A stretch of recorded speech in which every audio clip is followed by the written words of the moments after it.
Este programa é livre para todos os públicos. Amigos e amigas, muito boa noite para todos, uma alegria. Com a graça de Deus, nós podemos começar mais um programa Escola da Fé, dando sequência ao estudo que nós estamos fazendo da nossa doutrina básica. Eu quero até mostrar um livro que mais ou menos eu tenho me orientado por ele. Esta é a nossa fé. A nossa fé, o plano de Deus para a salvação da humanidade. Na aula passada, nós falamos do pecado original. Foi o grande problema que teve até que fazer que Jesus Cristo viesse ao mundo, o Verbo se encarnasse para a nossa salvação. São dois marcos importantes: o pecado original e o Cristo que vem tirar o pecado do mundo, o Cordeiro de Deus que tira o pecado do mundo. Então, hoje, nós vamos estudar o remédio que Deus trouxe contra o pecado original. Então, nosso tema hoje é esse: não nos abandonastes ao poder da morte. Por quê? Porque o pecado original trouxe a morte. São Paulo fala, é pelo pecado que a morte entrou no mundo. Então, Cristo veio tirar o pecado. Cristo não veio para outra coisa. Veio para tirar o pecado do mundo e veio para tirar com a sua cruz. Brincadeira, não foi fácil, né, para Cristo. Muito bem, vamos pedir a Deus a sua bênção, vamos pedir ao Divino Espírito Santo a sua luz divina para iluminar a nossa inteligência e a gente entender esses mistérios da nossa fé. Ok? Escola da Fé não pode começar sem oração. Aliás, nada pode começar sem oração, né? Em nome do Pai, do Filho e do Espírito Santo. Amém. Vinde, Espírito Santo. Enchei os corações dos vossos fiéis nesta noite. Acendei em cada um de nós o fogo do vosso amor. Enviai, Senhor, o teu Santo Espírito, e tudo será criado, e renovareis a face da terra. Ó Deus, que instruístes os corações dos vossos fiéis com a luz do Espírito Santo, fazei que nós apreciemos retamente todas as coisas nessa aula de hoje, estudando sobre a redenção, né? E gozemos sempre da sua consolação por Cristo nosso Senhor. Amém. Pedindo sempre a intercessão poderosa de Nossa Senhora. Ave Maria, cheia de graça, o Senhor é convosco. Bendita sois vós entre as mulheres, e bendito é o fruto do vosso ventre, Jesus. Santa Maria, Mãe de Deus, rogai por nós, pecadores, agora e na hora de nossa morte. Amém. Glória ao Pai, ao Filho e ao Espírito Santo, como era no princípio, agora e sempre. Amém. São José, rogai por nós. Em nome do Pai, do Filho e do Espírito Santo. Amém. Meus amigos, nós estamos em tempos de quaresma, nós estamos em tempo de conversão, tempo de salvação. Então, eu gostaria de começar o nosso programa aqui, mostrando para ser uma boa referência. O padre Anderson Marçal, da Canção Nova, escreveu um livro muito interessante, Deus quer falar contigo. E com o subtítulo, né, Princípios para uma maior intimidade com Deus. Está aí. Tempo de quaresma, tempo de intimidade com Deus. Oração, o que é? É intimidade com Deus. Falar com Deus, dialogar com Deus. Então, o livro do padre Anderson Marçal, Deus quer falar contigo, já está aí à sua disposição. Quem quiser pedir, pode pedir pelo call center. O telefone é o 12 31 86 2600, que também é o WhatsApp. Você pode também pedir pelo WhatsApp, tá certo? Muito bem. E eu quero também lembrar que você precisa contribuir com a Canção Nova para que ela continue esse trabalho maravilhoso que o Monsenhor Jonas estabeleceu, pelo menos com 50 anos de luta. Eu acompanhei esse homem 50 anos de luta. Agora é a nossa vez. Ele passou o bastão para nós. Não é só para o padre Wagner Ferreira, que é o substituto dele, é de todos nós. Né? Hoje eu quero, trabalhar mais ainda na evangelização pela Canção Nova do que eu trabalhava antes. Porque antes nós tínhamos ele aqui com a gente, hoje a gente não tem. Tem no céu intercedendo por nós, o que é valiosíssimo, né? Bom, então você pode ajudar a Canção Nova hoje pelo Pix, pelo celular, pix.doação@cancionova.com. pix.doação@cançãonova.com, ou lá pelo cartão de crédito, é outra modalidade que você pode ajudar também a Canção Nova, e também pelo débito automático. Eu ainda estou no débito automático, desde que o ETA inaugurou o débito automático, eu estou lá até hoje. Por quê? Porque já cadastrei no banco, todo dia certinho o banco passa a contribuição para a Canção Nova. A gente não esquece. Por que é importante não esquecer? Porque Jesus diz, aquele que é fiel no pouco, Deus lhe dará muito. Quer receber muito de Deus? Ajude a evangelização. Muito bem, vamos então começar a nossa conversa de hoje. Nossa conversa de hoje, como eu disse, nós falamos do pecado original. Né? Entrou o pecado no mundo, entrou o sofrimento, entrou a lágrima, entrou a dor, entrou a morte. Cristo veio tirar o pecado do mundo. Por isso que João Batista, quando anunciou Jesus, disse, eis o Cordeiro de Deus que tira o pecado do mundo. Cordeiro de Deus, você sabe, era aquele cordeirinho que 2 vezes por dia, no templo de Jerusalém, era chamado de holocausto perpétuo. Está lá no livro do Levítico. Eles sacrificavam um cordeirinho de 1 ano, sem defeito, às 6 da manhã e às 6 da tarde. Ou seja, no começar e no terminar o dia. Não é? Para que o sangue do cordeiro oferecido à justiça divina aplacasse a ira de Deus. Jesus, ele é o verdadeiro cordeiro, que ofereceu então o seu sangue para tirar o pecado do mundo. Então é isso que nós vamos conversar hoje. O catecismo da igreja diz assim, Deus não nos abandonou ao poder da morte. Que bonito, né? Deus não nos abandonou. Né? Deus não fez a morte, nem tem prazer em destruir os viventes, diz o livro da sabedoria, capítulo 1, versículo 13. Deus não fez a morte. Nunca culpe o Deus pela morte de alguém. Nunca culpe Deus pela doença de alguém. Nunca culpe Deus por um desastre. Deus não fez a morte. Nem tem prazer em destruir os viventes. Palavra de Deus, sabedoria 1,13. O demônio costuma dizer no seu ouvido assim, está vendo? Cadê Deus? Onde é que estava Deus? Lá no nazismo, lá no comunismo, que mataram milhões de pessoas. Onde é que estava Deus? Deus estava no mesmo lugar como o seu filho era crucificado. Está certo? Não é ele que colocou o filho dele na cruz. Não é ele que colocou o seu filho, quem sabe, num acidente. É o pecado. Pecado da humanidade. Tanto assim que o livro da sabedoria, capítulo 2, versículo 24, né, diz aí, foi pela inveja do diabo que a morte entrou no mundo.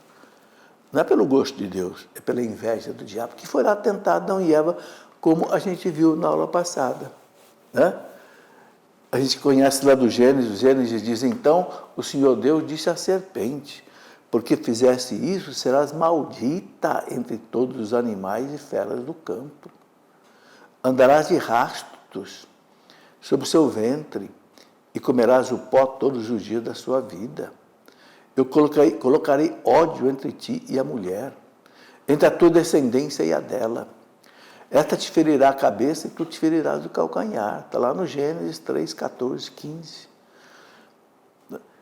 E uma coisa que nós temos que entender, gente, é que Deus, ele vai vencer o demônio nos mesmos meios que o demônio venceu o homem.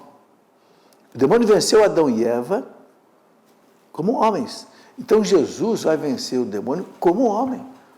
Por isso que ele passa por aquela tentação de 3 dias no deserto. Ele é o novo Adão que agora vai vencer o diabo. O primeiro Adão foi vencido, agora o Cristo vai vencer. Vocês estão vendo?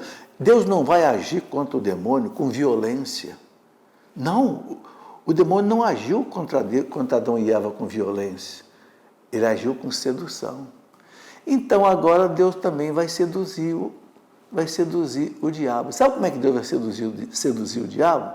Deixando o diabo levar o filho dele na cruz. Por quê? Porque quando o diabo leva o filho dele na cruz, pelo preço da morte dele na cruz, os pecados da humanidade ficam reparados diante da justiça divina. É muito importante você... Esse é o eixo do mistério da salvação, da redenção.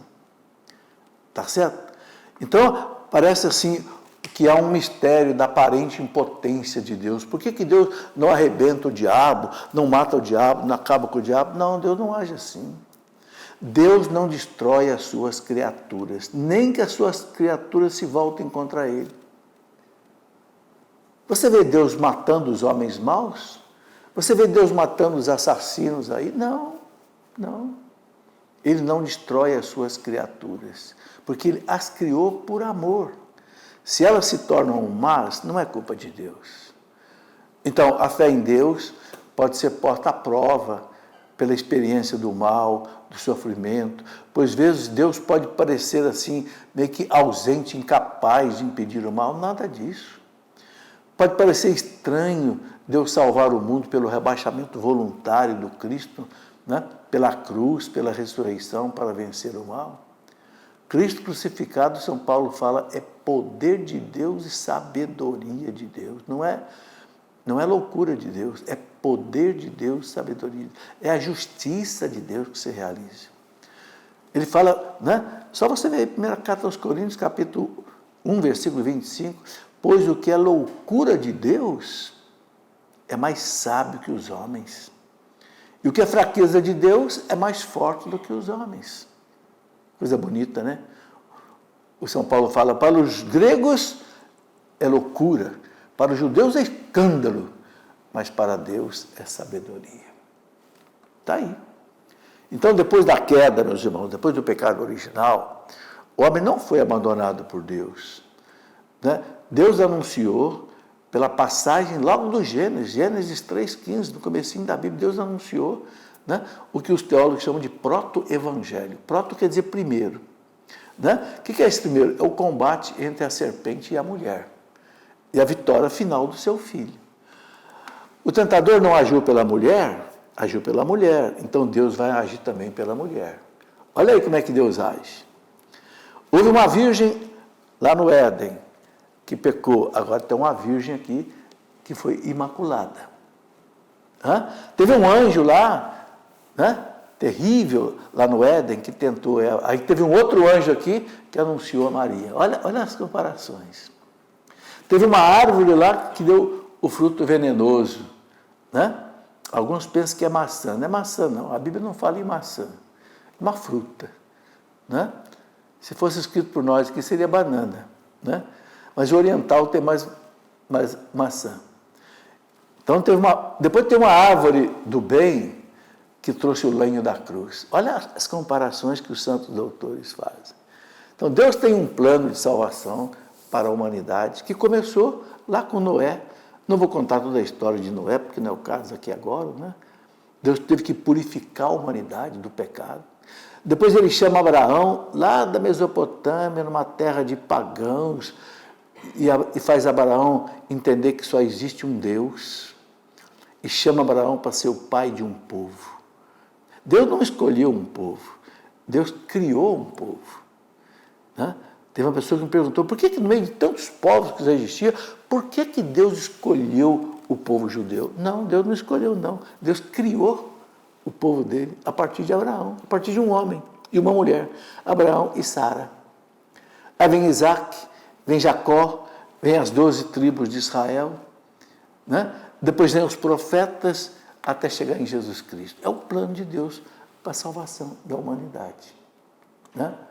Então, lá no Gênesis capítulo 4, lá no livro de São Paulo aos Gálatas, capítulo 4, versículos 4 e 5, São Paulo fala, quando, porém, chegou a plenitude dos tempos, né? Depois de todo esse caminho que eu mostrei, Abraão, Isaac, Jacó, 12 tribos, profetas, até Jesus Cristo, quando o tempo amadureceu, então Deus enviou o seu filho, nascido de uma mulher.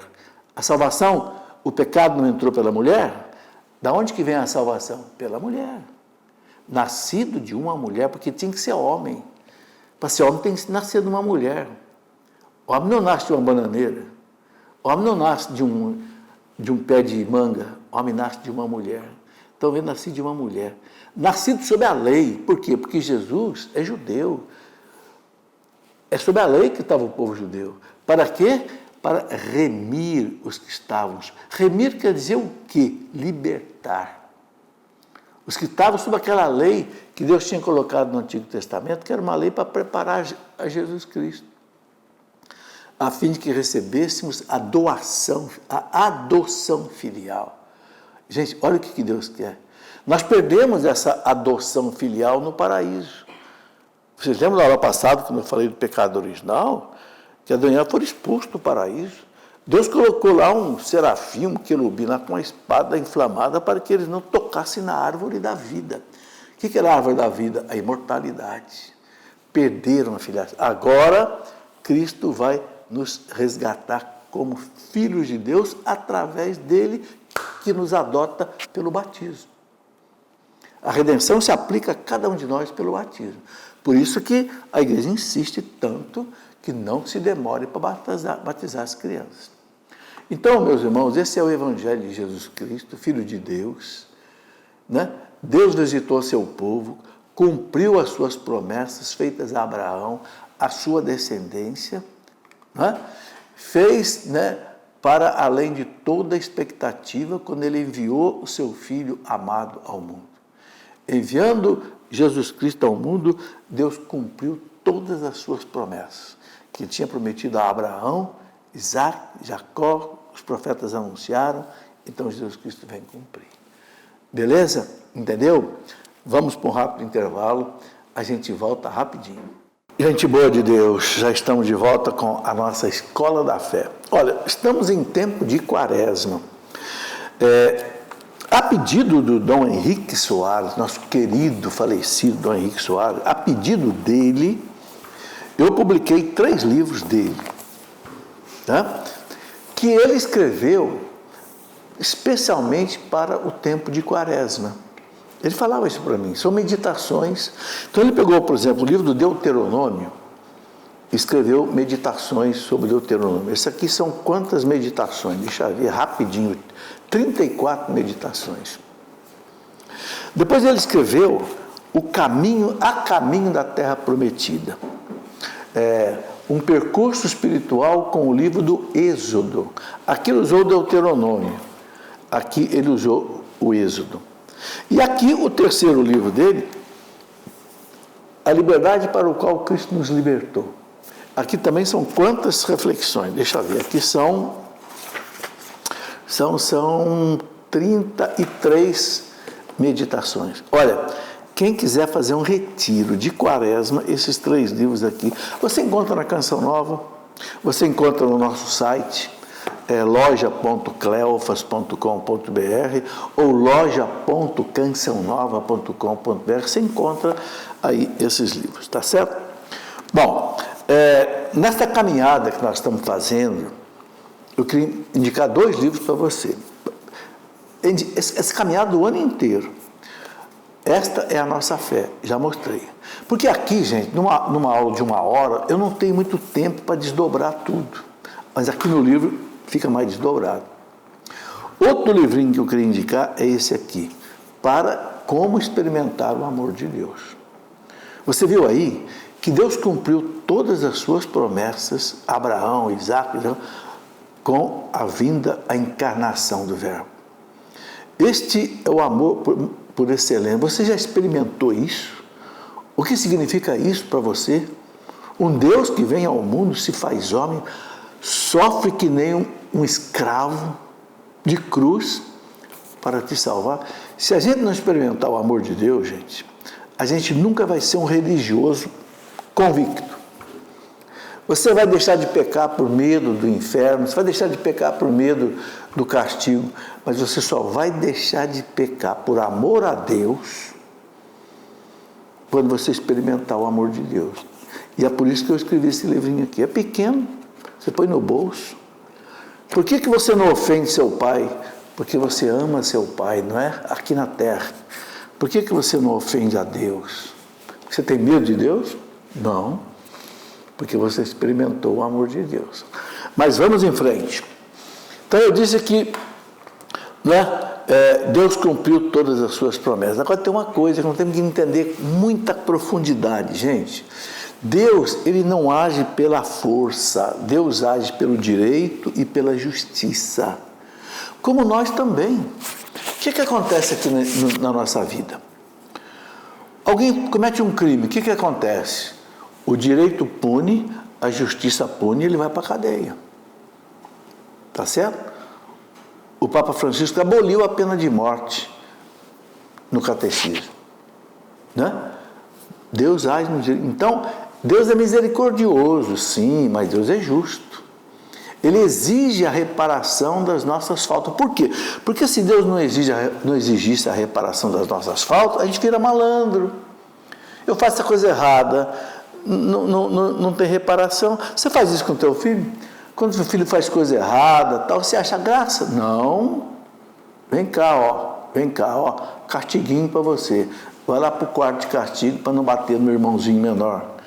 Ou então, não vai ter passeio não, porque você não fez tarefa. Você faz reparação das faltas. Isso é justiça, isso é direito. Deus age assim. E eu quero mostrar a você na Bíblia. Olha aqui, Salmo 32, 5. O que ele diz? Deus ama a justiça e o direito. Da bondade do Senhor está cheia a terra. A justiça, a misericórdia de Deus. A terra está cheia da bondade de Deus, mas Deus age pela justiça e pelo direito. Salmo 88, 15. A justiça e o direito são o fundamento do vosso trono. Trono quer dizer o quê? Poder. A bondade e a fidelidade vos precedem. Olha aqui, é a justiça, o direito e a misericórdia. Está reparando? A justiça e o direito são o fundamento do vosso trono. A bondade, a fidelidade vos precedem. Salmo 96, versículo 2. Seu trono tem por fundamento a justiça e o direito. Seu trono quer dizer o seu poder, a sua ação. Né? Salmo 98, 4. Sois vós que estabelecereis o que é reto. Sois vós que exercereis em Jacó o direito e a justiça. Vocês estão vendo quantas vezes a Bíblia fala de direito e de justiça? Está aí. Então o Cristo, o novo Adão, por sua obediência até a morte de cruz, São Paulo fala lá em Filipenses 2:8, ele reparou plenamente a desobediência de Adão dentro da justiça e do direito. Você está entendendo? Aquilo que eu falei, Deus age contra o mal com as mesmas regras, mesmos meios que o mal agiu contra o homem e a mulher. Tá? Por isso que Jesus vai enfrentar o demônio no deserto, vai vencer o demônio e depois vai expulsar o demônio, porque aí ele tem poder divino. Então, por isso, né, isso está na carta aos Hebreus, essa citação que eu vou colocar agora, que é muito bonita. Por isso, ao entrar no mundo, ao encarnar no seio da Virgem Maria, né, Cristo afirmou a quem? Ao Pai, no seio da Trindade: não quiseste sacrifício e oferenda. Aqui está no Antigo Testamento, né? Tu, porém, formaste-me um corpo, ou seja, um homem. Holocausto e sacrifício pelo pecado não foram do teu agrado, não eram suficientes. Todos aqueles enormes sacrifícios que havia no templo, por isso que o templo não existe mais, porque aquele sacrifício que havia lá no templo de Jerusalém era apenas um preparo, uma prefiguração para o eterno sacrifício de Cristo na cruz. Por isso que Jesus falou: não vai ficar pedra sobre pedra desse templo. Os romanos destruíram tudo no ano 70 e nunca mais foi reconstruído e nunca mais vai ser reconstruído. O imperador romano Adriano, no ano 130, quis reconstruir o templo de Jerusalém. Sabe o que aconteceu? Quando as paredes estavam subindo, já estavam altos, deu um terremoto e derrubou tudo. Os judeus acreditam que quando o Messias chegar, para eles Jesus não é o Messias vai reconstruir o terceiro templo. Mas a igreja não acredita nisso. Por quê? Porque o templo agora é o próprio Jesus Cristo. Jesus falou para os judeus: destruam esse templo e eu o reconstruirei em 3 dias. Eles pensaram que Jesus estava falando do templo de Jerusalém. Não, era ele. Me matem. 3 dias eu vou ressuscitar. Então, o templo hoje, que é a igreja, porque a igreja é o corpo de Cristo, o templo hoje é a igreja e Cristo. E cada um de nós que é templo do Espírito Santo. Então, Jesus fala para o Pai: tu, porém, formaste num corpo holocausto e sacrifício pelo pecado, não foram do teu agrado. Por isso eu digo: eis-me aqui para fazer a tua vontade. Gente, leia isso depois, na carta aos Hebreus, capítulo 10, versículo 5 até 7. E o Salmo 40 também já falava isso, já prefigurava isso, o Salmo 40, no versículo 7 e 9. Isso é que é fundamental. Jesus diz para o Pai: por isso eu digo, eis-me aqui para fazer a tua vontade. Gente, o anseio de Jesus era fazer a vontade do Pai. Vou repetir aqui rapidamente. Com 12 aninhos de idade, quando encontraram ele no templo, quando Maria falou para ele: meu filho, por que você fez isso conosco? Seu pai e eu estávamos desesperados. O que ele disse? Vocês não sabem que eu tinha que estar na casa do meu pai? Vocês não sabem que eu tenho que fazer a vontade do meu pai? Com 12 aninhos de idade. Ele já sabia que ele era filho de Deus. O meu pai. Depois, uma outra passagem, quando ele encontra lá naquele poço de Jacó, lá com a samaritana, os apóstolos perguntaram para ele se ele não ia comer alguma coisa, era hora do almoço. Ele falou: eu tenho um alimento que vocês não conhecem. Meu alimento é fazer a vontade do meu Pai. Tudo para Jesus era fazer a vontade do meu Pai. Quando aquela mulher disse: bem-aventurados os ventres que te trouxe, os seios que te amamentaram, o quê?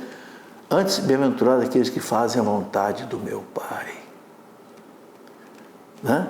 O Sermão da Montanha, né? Não são aqueles só que dizem Senhor, Senhor, Senhor, que vão entrar no reino do céu. Não, é aquele que faz a vontade do meu Pai. E olha, gente, na hora amarga da paixão, no Horto das Oliveiras, quando ele está naquela angústia mortal, que ele falou para os apóstolos: a minha alma está triste até a morte. Velem comigo pelo menos 1 hora. E ele caiu com o rosto por terra, sangrando, o sangue saía misturado com o suor, por cada os vasos capilares, subcapilares se rompem com a tensão sanguínea muito alta. Tem até um nome desse fenômeno, eu já li, mas agora me esqueci. O que ele fala para o Pai? Pai, se é possível, afasta de mim esse cálice, mas se não é possível, que eu o beba até o fim. Seja feita a tua vontade. E bebeu o cálice até o fim. Seja feita a vontade de Deus. Por isso, gente, que os santos dizem que o caminho da santidade é você fazer a vontade de Deus. Não é fazer a sua vontade. Quando a gente peca, nós estamos fazendo a nossa vontade e não a vontade de Deus. Tá aí. Bom, e São Paulo fala uma coisa maravilhosa do império, lá na carta aos Colossenses. Presta bem atenção nessa passagem de São Paulo.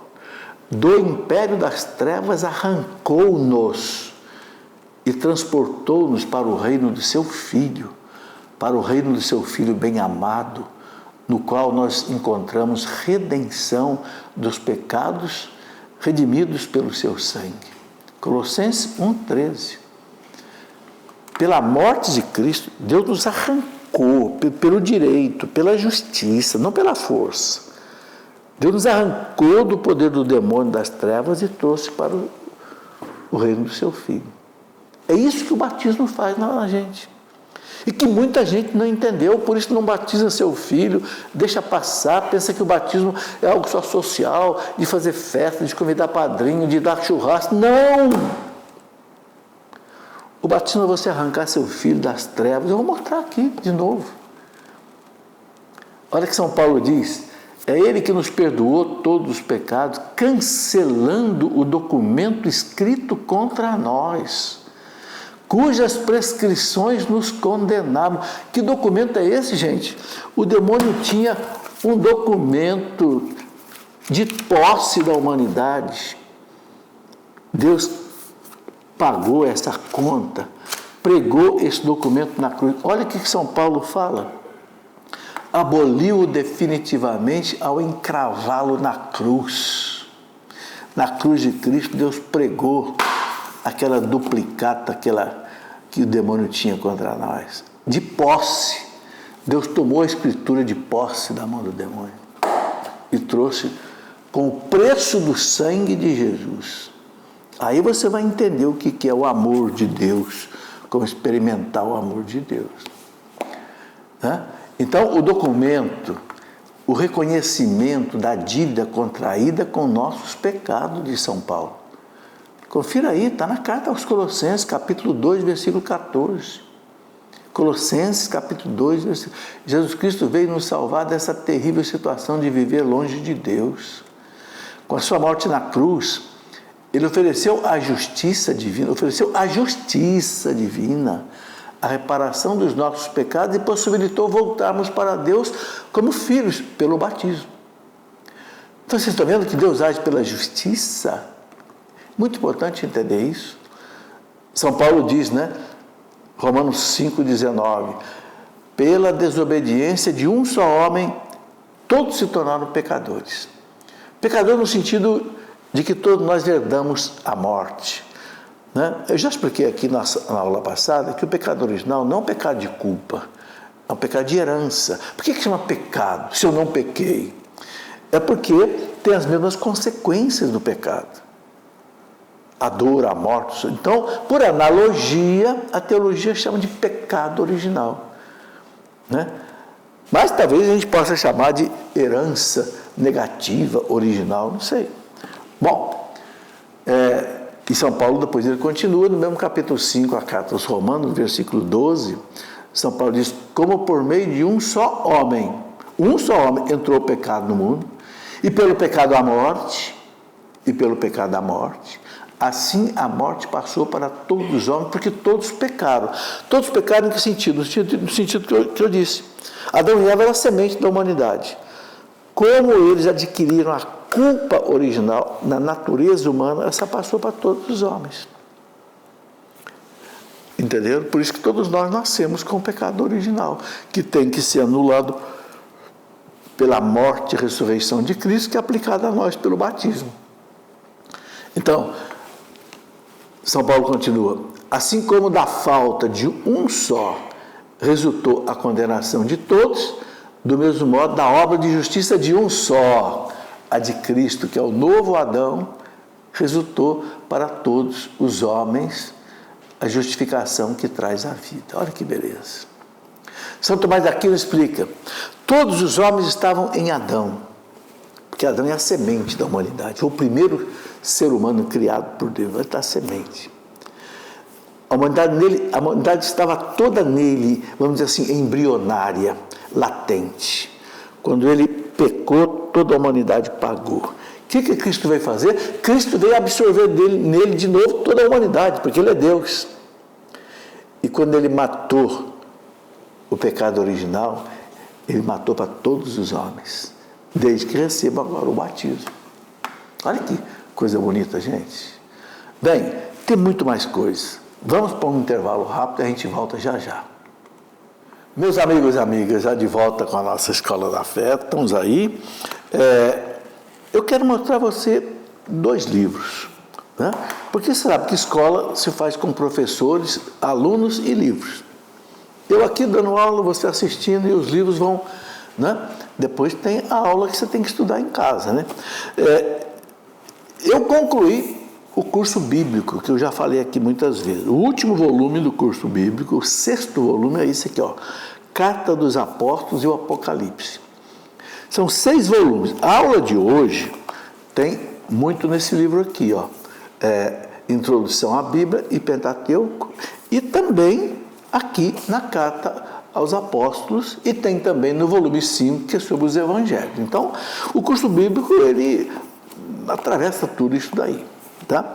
E um outro livro que eu quero mostrar a vocês, que é muito caro para mim, caro em que sentido eu amo muito, é esse livro que eu escrevi.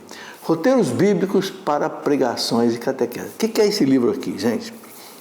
esse livro tem 50 anos de idade. Eu escrevi esse ano, mas ele tem 50 anos de idade. Por quê? Porque faz 50 anos que eu faço palestras, pregações, desde meu tempo de jovem com o Padre Jonas, quando eu tinha 20 anos de idade. Hoje eu tenho 73.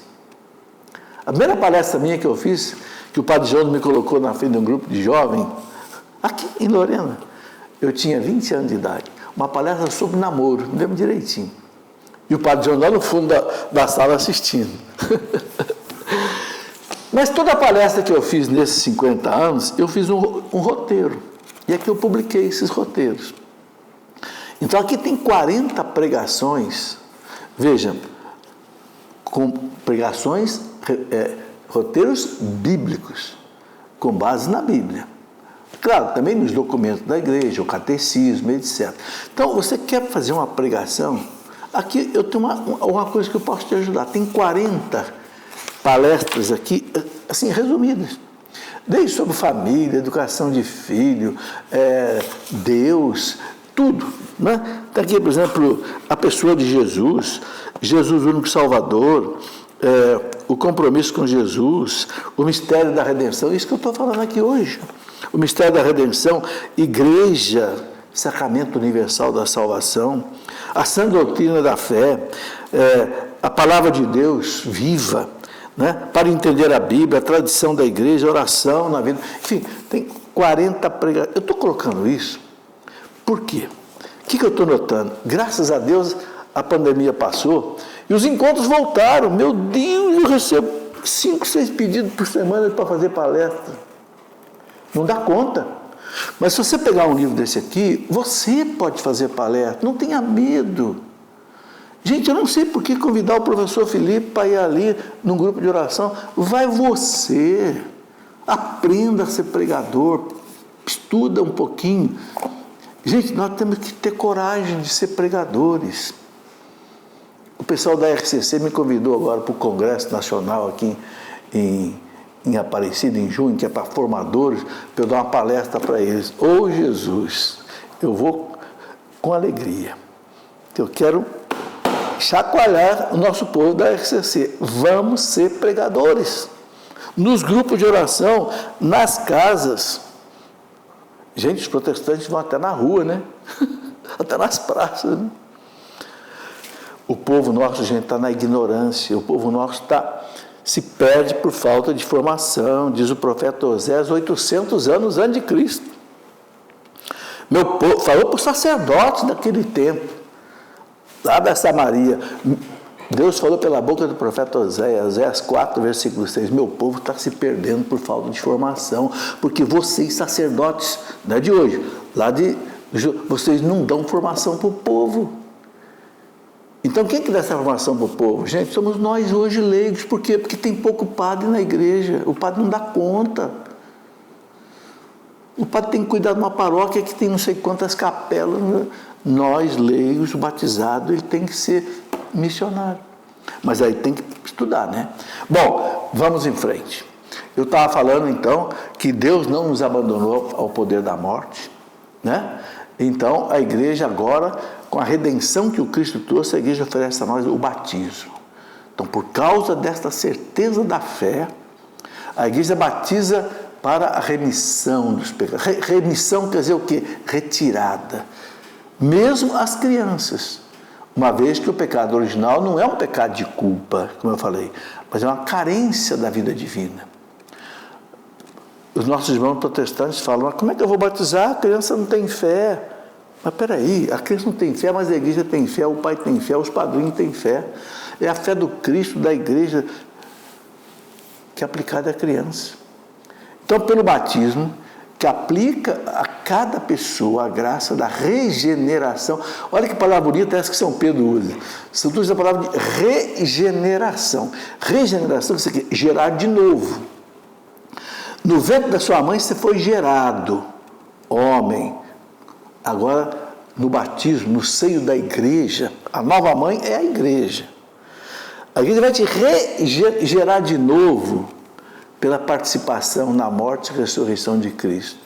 Aí apaga-se o pecado original e você volta para Deus como filho amado.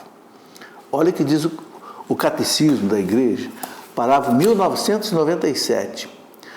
Como filho adotivo, pode doravante chamar a Deus de Pai, em união com o Filho único que é Jesus.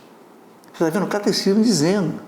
Agora, como filho adotivo em quem? Em Jesus Cristo. Filho através do Filho. Pode, doravante, daqui para frente, chamar a Deus de Pai, em união com o Filho. Vocês sabiam que na igreja antiga, lá nos primeiros séculos, quem não era batizado não chamava a Deus de Pai? Não. Não participava da missa.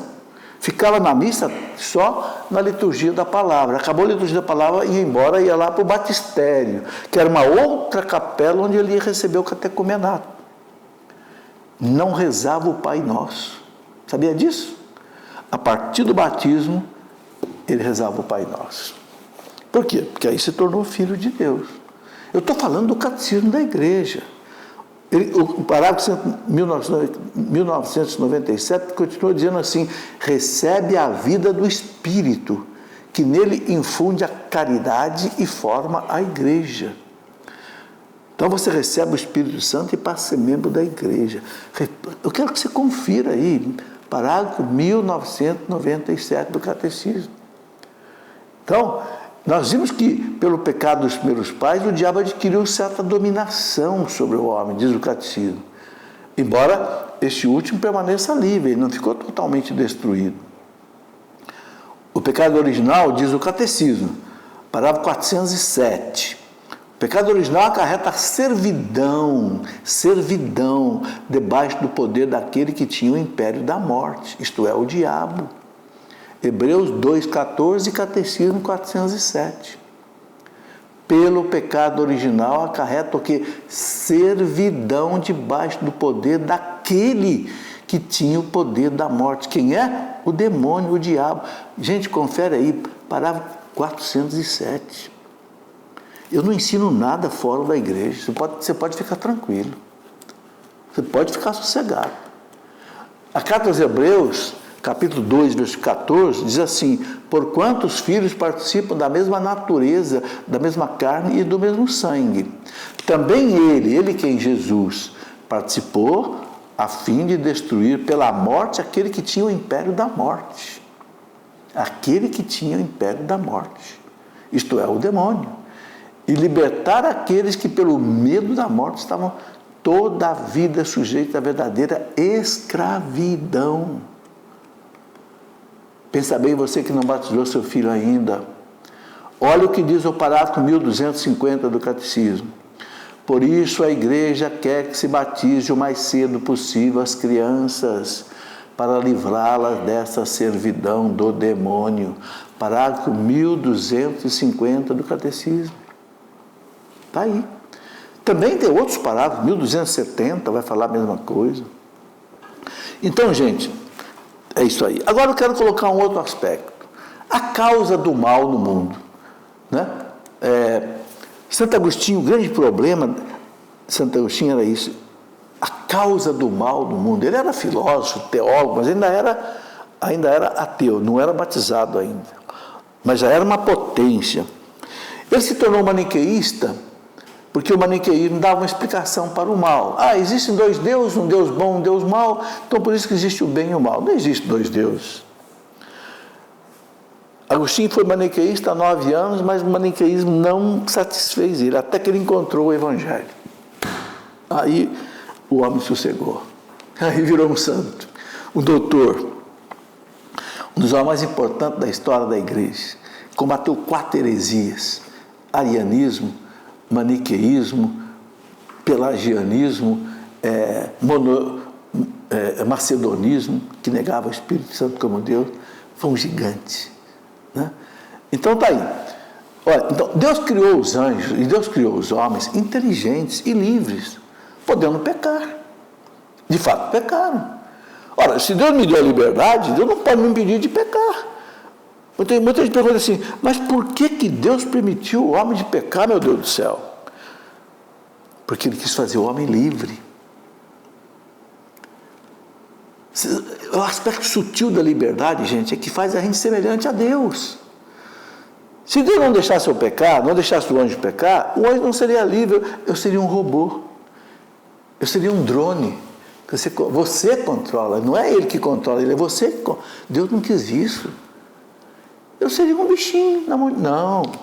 Deus quis criar o homem o quê? A sua imagem e semelhança, livre. Então Deus quis correr o risco de deixar o homem pecar. E foi assim que o mal moral entrou no mundo, com o pecado. Mas tem uma coisa, né? Deus não é, de modo algum, nem direta nem indiretamente, a causa do mal moral. Por que o anjo mau pecou lá no céu? Se ele não foi tentado por um demônio, como o homem foi tentado? Porque ele já era livre. O único pecado que o anjo podia cometer no céu, qual que era? Era um pecado de soberba, de orgulho, porque ele não tinha carne. Não tendo carne, você não peca por sexo, você não peca por vaidade, vaidade, você não peca por gula, você não peca, porque você não tem corpo. Mas você pode pecar por orgulho, soberba, foi o pecado deles. Então, a mesma coisa aconteceu com Adão e Eva. Então, Deus permite o pecado, respeitando a liberdade da sua criatura, e misteriosamente, num desígnio que nós não entendemos, ele sabe do mal tirar o bem. Como disse Santo Agostinho. Santo Agostinho disse assim, citação dele: pois o Deus Todo-Poderoso, por ser soberanamente bom, ele nunca deixaria qualquer mal existir em suas obras, se não fosse bastante poderoso e bom para fazer resultar o bem do próprio mal. Está entendendo o que Santo Agostinho disse? Deus é todo poderoso e Deus é soberanamente bom. Ele nunca deixaria o mal entrar no mundo se do mal ele não soubesse tirar o bem. Santo Tomás de Aquino fala a mesma coisa, em outras palavras. Eu queria dar um exemplo disso. Você lembra da história de José do Egito? Que injustiça os irmãos fizeram com ele. Era o filho mais novo de Jacó, das 12 tribos de Israel. Os irmãos ficaram com inveja dele. Olha a inveja. Porque ele tinha visões e os irmãos não tinham. Então, um dia ele contou para os irmãos as visões que ele tinha. Os irmãos ficaram com inveja. Que menino malandro, que está pensando que ele é? Vamos dar fim nele.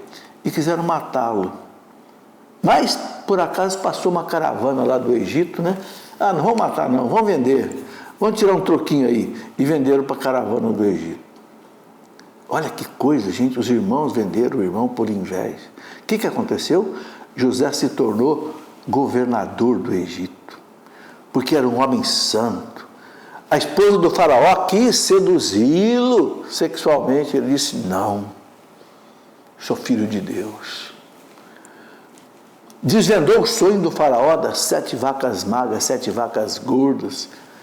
Faraó, nós vamos ter 7 anos de fartura, 7 anos de carência, vamos armazenar trigo. E o faraó disse, então, é você o governador do Egito, é você que vai fazer isso. Quando o povo, depois na época da seca, o povo ia lá buscar trigo, o que o faraó dizia? Ide a José. Ide a José. E o que aconteceu, gente? O povo de Deus passou fome na Palestina. Você sabe que a Palestina é perto do Egito, né? Aí o Jacó mandou seus filhos lá no Egito comprar trigo para o povo não morrer de fome. O povo de Deus, de onde ia nascer o Salvador. Quem é que vendeu o trigo para eles? O José. Olha, dessa máxima maldade dos irmãos dele, Deus salvou o seu povo. É o que Santo Agostinho diz, Deus tira o bem do mal. Não apavore quando o mal tocar a sua vida. Derrame suas lágrimas, chore gritado se você quiser, mas acredite que daí Deus vai tirar alguma coisa boa. São Paulo fala, tudo concorre para o bem daqueles que amam a Deus. Gente, isso é fé. Quem não crê nisso ainda não amadureceu na fé. É duro? É duro. É difícil? É difícil. Mas tudo na vida que é difícil, meus irmãos, custa caro. Está aí. Essa nossa aula de hoje teria ainda muitas outras coisas para a gente falar, né? Mas nesse livro aqui que eu mostrei, Esta é a Nossa Fé, nos cursos bíblicos você pode aprofundar ainda mais essas coisas, tá bem? Quero pedir aos sacerdotes, diáconos, que nos dê a sua bênção, para que tudo isso que a gente ouviu aqui hoje, gente, entre na cabeça da gente pelo poder do Espírito Santo e produza frutos na nossa vida. A bênção é para isso. A bênção é para isso. Em nome do Pai, do Filho e do Espírito Santo. Amém.